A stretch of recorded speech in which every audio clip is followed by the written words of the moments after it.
Nede i vandet kan I netop se, hvad jeg forklarede. De er svære at se, når de ligger nede i vandet. Om aftenen, der kommer de som sagt op og græsser. I kan se, der er stolper her, og det er altså for at holde vores flodheste væk fra resten af savanneområdet. For de er jo de her enormt aggressive dyr, og vi har allerede mistet et par dyr ved, at de er kommet for tæt på vandkanten, og hannen simpelthen har taget dem og hævet dem med ned under vandet. Nogle har fået nogle slemme skader, og andre de er simpelthen druknet nede i bunden.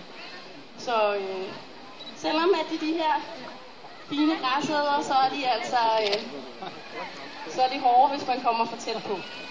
Men jeg tror, at de dyr, der er tilbage på savannen nu her, de har lært, at man kommer ikke for tæt på.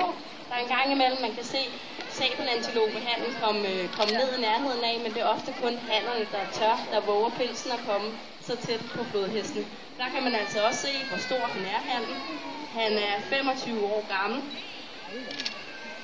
Og altså en stor, flot en af slagsen på knap 2,5 ton.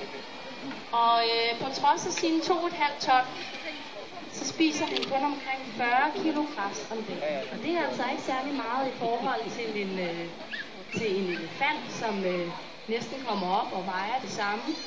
Den spiser omkring 100 kilo græs om dagen.